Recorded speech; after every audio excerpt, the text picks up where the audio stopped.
Assalamualaikum warahmatullahi wabarakatuh. Perkenalkan, nama saya Heni Herlina. Saya dari program studi S1 Keperawatan Universitas Sultan Ageng Tirtayasa.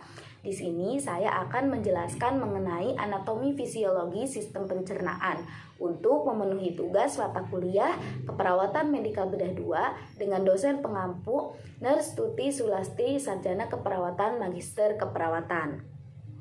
Baik, yang pertama saya akan menjelaskan pengertian pencernaan terlebih dahulu. Pencernaan adalah pemecahan makanan secara mekanik dan juga secara kimiawi untuk mengubah makanan menjadi bentuk-bentuk yang lebih sederhana agar bisa diserap oleh sel-sel tubuh kita dengan lebih mudah. Sistem pencernaan ini memiliki 7 organ, yaitu yang pertama ada mulut, dilengkapi dengan kelenjar saliva dan tonsil sebagai organ aksesorinya. Yang kedua ada faring atau tenggorokan, yang ketiga ada esofagus, yang keempat ada lambung, yang kelima ada usus halus atau usus kecil. Jadi di usus halus atau usus kecil ini terdapat duodenum, jejunum, dan ileum. Yang keenam yaitu ada usus besar, terdiri dari sekum, kolon, dan rektum. Dan yang terakhir ada anus. Di dalam sistem pencernaan ini juga terdapat hati, pankreas, dan juga katup empedu sebagai organ aksesori utamanya. Baik, selanjutnya saya akan menjelaskan satu persatu mengenai organ-organ yang berada di sistem pencernaan. Yang pertama yaitu ada mulut. Pada mulut, makanan dikunyah dan dihancurkan agar menjadi halus dengan bantuan gigi, lidah, dan kelenjar saliva. Nah, pada kelenjar saliva ini terdapat 3 kelenjar, yaitu yang pertama ada kelenjar parotid. Kelenjar parotid ini merupakan kelenjar yang paling besar atau kelenjar yang terbesar dari kelenjar saliva. Yang kedua ada kelenjar submandibular yang terletak pada permukaan dalam pada mandibula. Dan yang ketiga ada kelenjar sublingual yang terletak di dasar mulut. Selanjutnya saya akan menjelaskan fungsi-fungsi dari saliva itu sendiri. Yang pertama yaitu melarutkan makanan secara kimia, yaitu untuk pengecapan rasa makanan. Dan yang kedua yaitu melumasi dan melembabkan makanan agar pada saat proses menelan menjadi lebih mudah. Yang ketiga yaitu ada enzim amilase yang terkandung pada saliva ini berfungsi untuk mengubah zat tepung menjadi polisakarida dan maltosa. Dan yang keempat yaitu sebagai zat antibakteri dan antibodi yang terkandung pada saliva. Selanjutnya yang ketiga yaitu ada esofagus. Esofagus adalah tabung yang panjangnya sekitar 15 cm atau 10 inci, dimulai dari laringofaring dan turun ke belakang trakea melalui mediastinum. Nah, mediastinum sendiri adalah rongga di antara paru-paru. Jadi makanan yang sudah ditelan akan didorong ke esofagus, kemudian makanan ini akan menuju lambung peristaltik. Selanjutnya yang keempat ada lambung. Lambung ini bentuknya menyerupai seperti huruf J, terletak di bagian superior kiri rongga abdomen di bawah diafragma. Untuk ukuran dan bentuknya pada tiap individu itu berbeda-beda.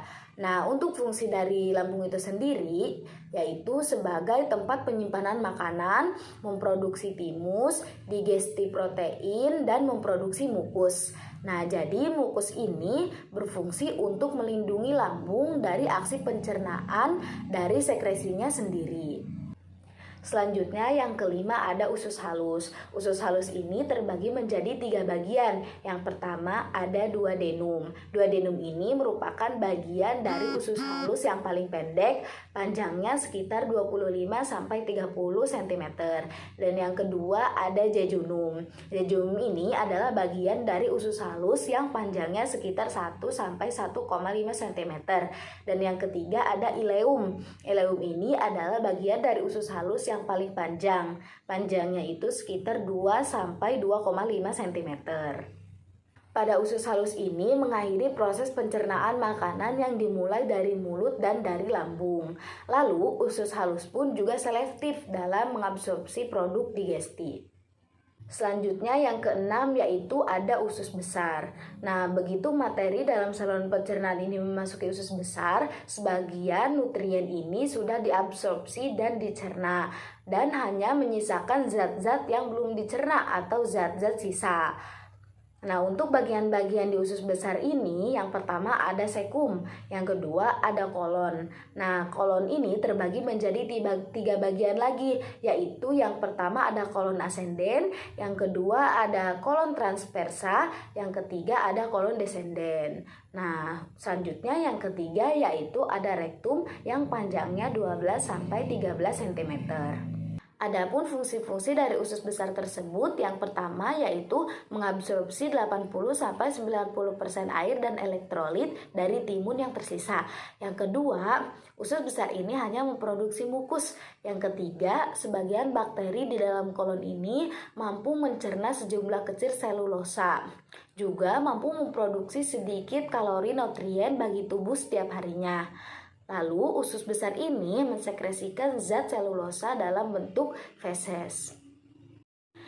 Yang terakhir dari seluruh rangkaian proses pencernaan ini berakhir di organ anus. Jadi anus ini merupakan tempat keluarnya zat-zat sisa atau feses dari tubuh, di mana terdapat otot yang berfungsi untuk mengatur proses defekasi. Nah, proses defekasi ini yaitu proses pembuangan feses dari tubuh. Baik, selanjutnya saya akan menjelaskan mengenai hati. Nah, fungsi hati pada sistem pencernaan yaitu untuk menghasilkan empedu, di mana empedu ini akan dibawa ke usus halus untuk mengemulsikan lemak.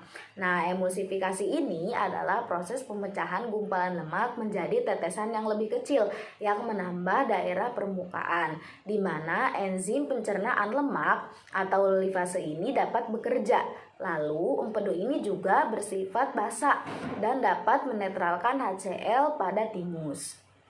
Selanjutnya, hati juga melaksanakan beberapa fungsi metabolisme, di antaranya yaitu sekresi, yaitu mensekresikan empedu.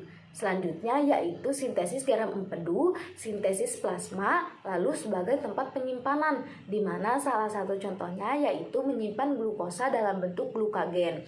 Juga sebagai metabolisme karbohidrat, protein, lipid, dan juga sebagai destruksifikasi.